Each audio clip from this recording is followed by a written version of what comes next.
Seydi Mohamed El Cheikh, le missionnaire de la fin des temps.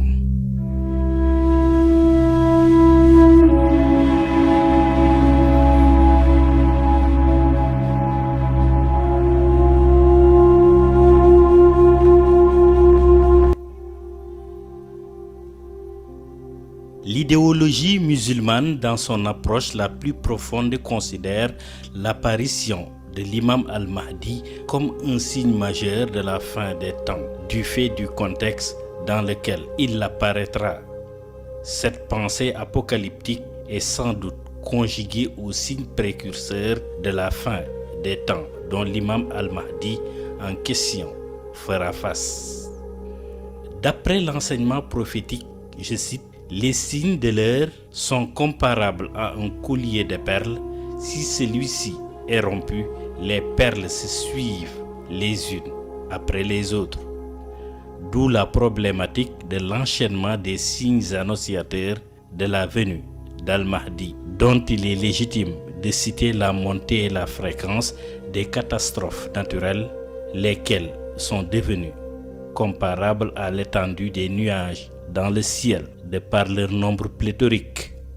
Les musulmans sont massacrés, ligotés, séquestrés, calcinés à tort et à travers sans être au courant de la faute commise pour mériter ces sanctions punitives et ces actes barbares sous le silence sourd des puissances soi-disant protectrices des droits humains.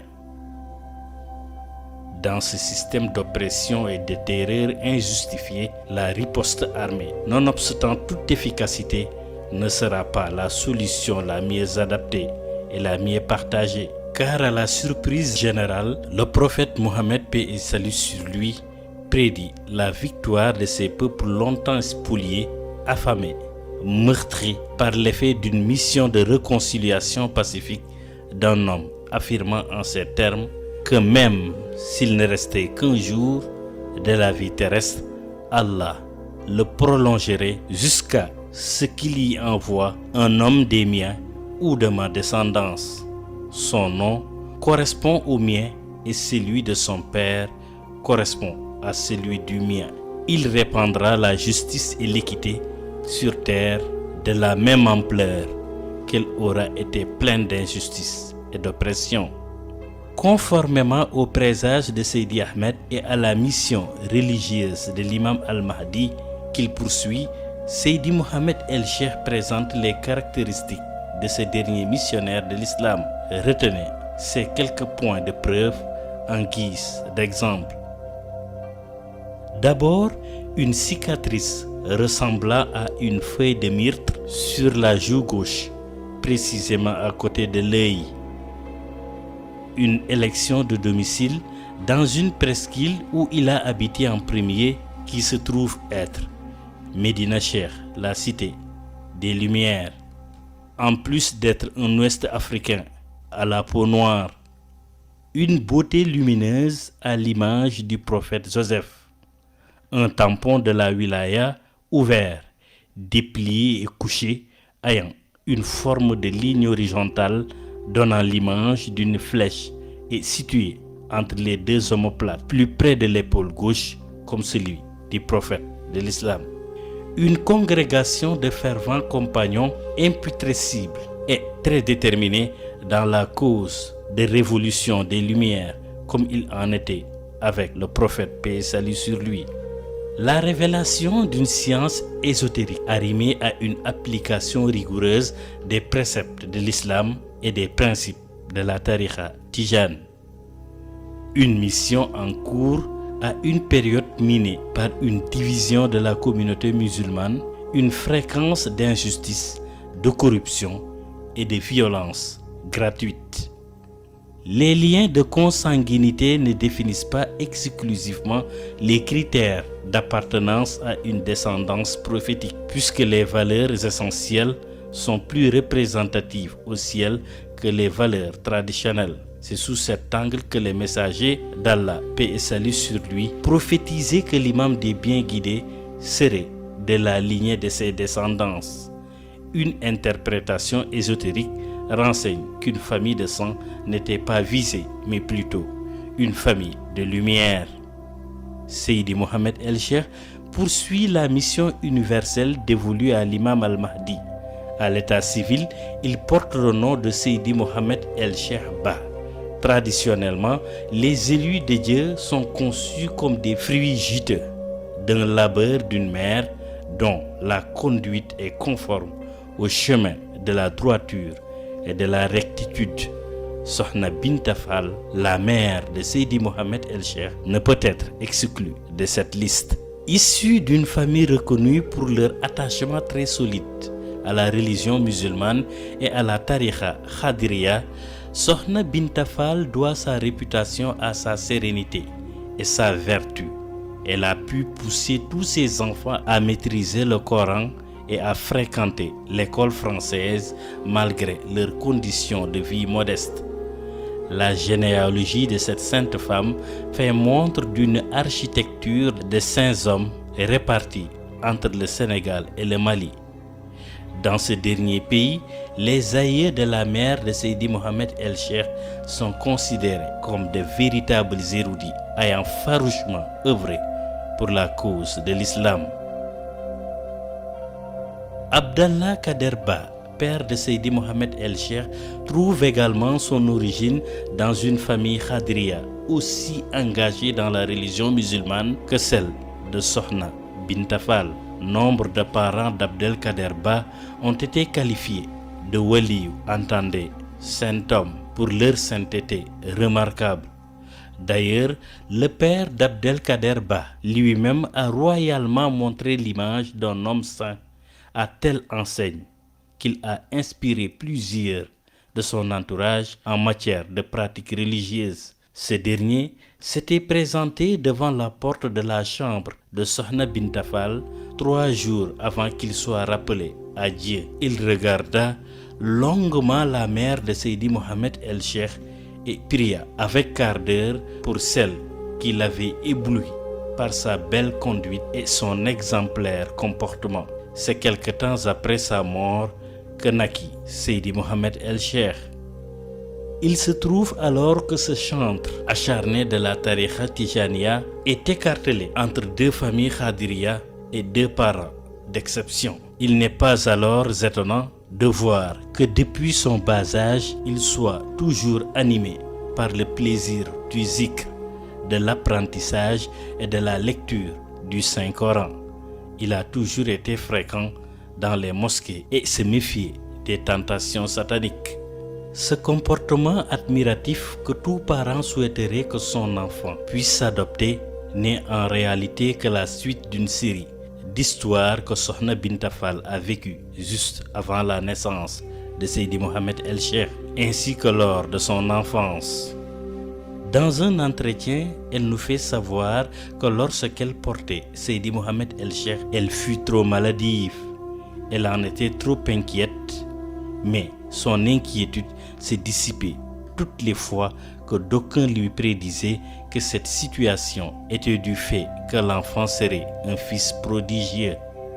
Au regard du sens actuel que revêt la vie de ce missionnaire qui fait l'objet de cette biographie, ce présage est devenu une réalité, en ce sens que le missionnaire en cause porte en lui la charmante ambition de transformer le monde en un espace d'émission et de réception de lumière salvatrice par le culte d'actes de dévotion et de faits à incidence directe sur le bien-être collectif, d'où l'idée d'une mission universelle. Ces souffrances de Sohna Binta Fall furent une expérience mystique fort mémorable pour la sainte qui la considère comme le premier mystère de son enfant. La raison principale qui l'a poussée à émettre une telle affirmation est liée au fait qu'elle s'est totalement rétablie lorsque Seydi Mohamed El Cheikh vit le jour, le dimanche 10 avril 1983. À cet instant, la mère ne ressentait plus aucune douleur.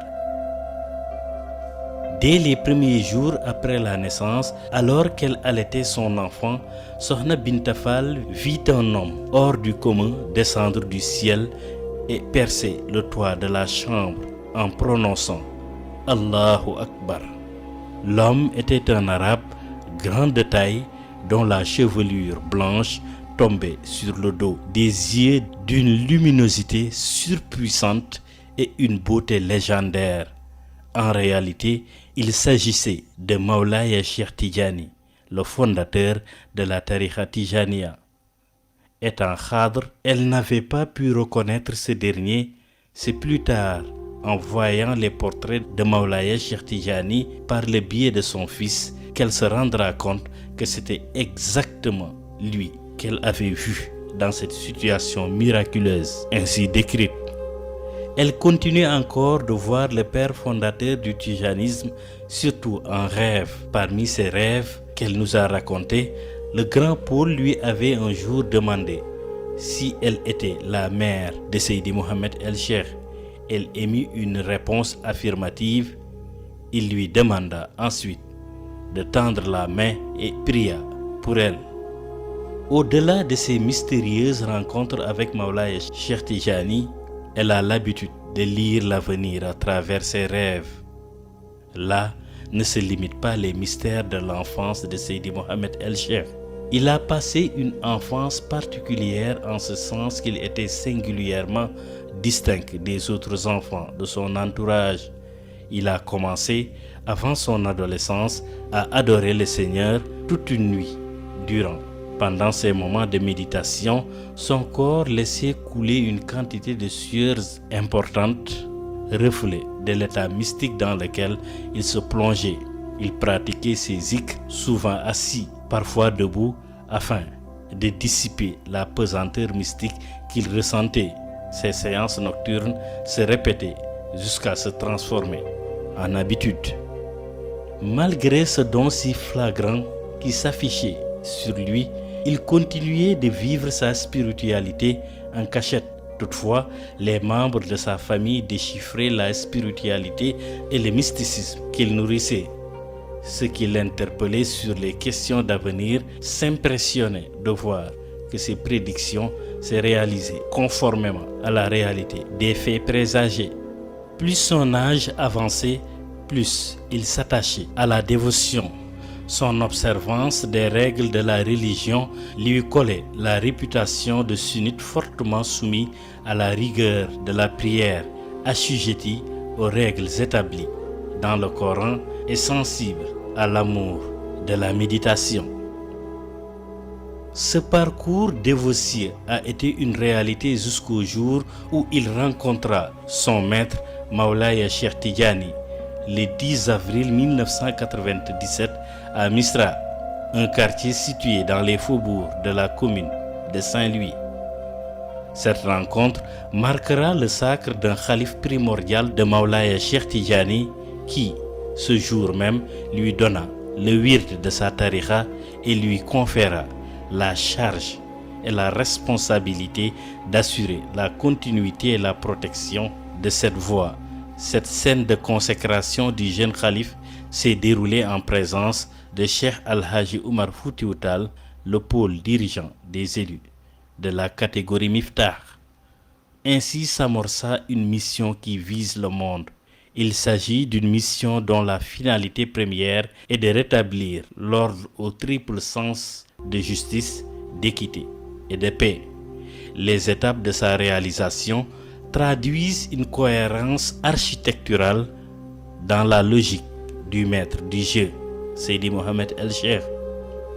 Le dimanche 10 octobre 2004, précisément à 21h, Seydi Mohamed El Cheikh annonçait à un groupe de 7 personnes la création de la Daïratul Iman au quartier Ndiolofène de Saint-Louis. 2 ans plus tard, exactement le lundi 10 avril 2006, il organisa pour la première fois la commémoration de la nuit du prophète alors qu'il n'était âgé que de 23 ans. Cette célébration n'a jamais cessé de se renouveler chaque année avec plus d'ampleur et une organisation et une méthode qui portent le Mawlud de Médina Cheikh au rang d'un métissage géographique, voire international. Le 27 septembre 2009, Seydi Mohamed El Cheikh inaugura la presqu'île de Médina Cheikh. qui sera le point focal de sa mission. Il en est ainsi du fait que cette cité abrite à la fois sa demeure, la mosquée An-Nour et la Zawiya de Maulaya Cheikh Tijani, qu'il a construite pour perpétrer l'islam et la tariqa Tijaniya avec le maximum d'orthodoxie. Actuellement, la Daïratul Iman compte plusieurs démembrements à travers le Sénégal, l'Afrique et les autres continents. 2017 marquera le début des tournées nationales. Seydi Mohamed El Cheikh commençait de poursuivre son travail sur le terrain dans des zones stratégiques du territoire sénégalais, en l'occurrence Dakar, Rufisque, Thiès, Mbour, Saint-Louis, Kaolack, Rosso, Fass, entre autres. Dès 2022, il entame ses tournées internationales. A fait Seydi Mohamed El Cheikh annoncer en 2019 ce qu'il appelle la récupération de l'essence mystique de l'imam al-Mahdi. Il prédisait à son audience avec précision et insistance que cette scène mystique se révélera de manière claire à tel point que chacun pourra attester de sa véracité le jour d'Arafat. La scène s'est réalisée telle qu'elle a été prédite. Ce qui s'est passé à Arafat rappelait l'épisode de Fès en 2018 lorsqu'il était venu à la Zawiya de Maulaya Cheikh Tijani récupérer un secret mystique. Malgré la clameur des invectives et le tohu-bohu des calomnies que rien ne saurait justifier sauf précisément une incompréhension impulsive ou délibérée, le khalife primordial de Maulaya Cheikh Tijani persévère dans sa logique et entendait débuter officiellement sa mission universelle en 2022. Le samedi 29 janvier 2022, Seydi Mohamed El Cheikh est officiellement investi de la mission labellisée Révolution des Lumières. Le propre de cette mission portant la marque indélébile de l'universalité est de renfermer des caractéristiques aptes à l'ouvrir à toutes les nations. Sous ce prisme, Seydi Mohamed El Cheikh, que l'on désigne par le vocable de l'argument du ciel, brille par son empreinte universelle ou universaliste, eu égard notamment à la considération qu'il éprouve à l'endroit de tous les peuples, compte tenu de leur appartenance géographique, culturelle ou culturelle.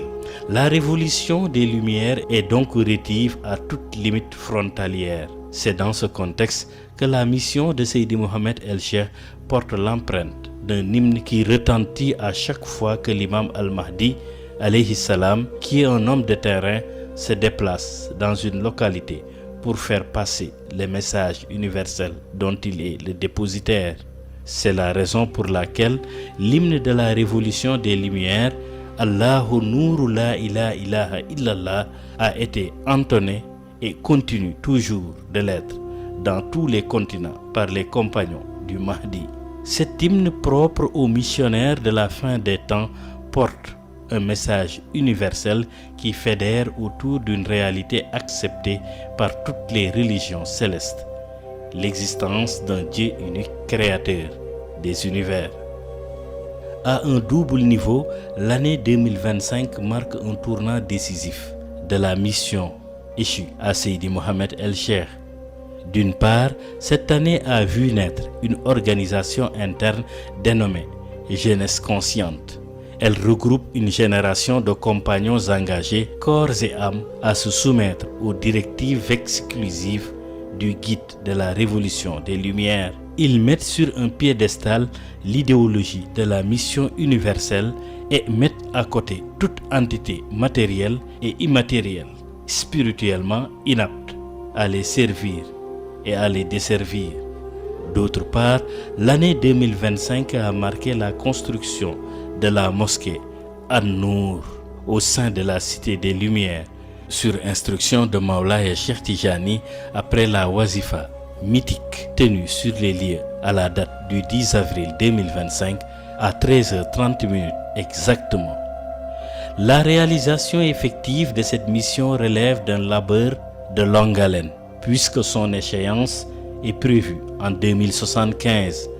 Malgré tous les efforts et ressources que nécessite l'accomplissement d'une telle obligation, Seydi Mohamed El Cheikh rassure que la volonté d'Allah sera faite sur toute l'étendue de la terre contre vents et marées. اللهم صل على سيدنا محمد الفاتح لما أغلق والقادم لما سبق ناصر بالحق والهادي إلى صراطك المستقيم وعلى آله حق قدره ومقداره العظيم اللهم صل على سيدنا محمد الفاتح لما أغلق والقادم لما سبق ناصر بالحق والهادي إلى صراطك المستقيم وعلى آله حق قدره ومقداره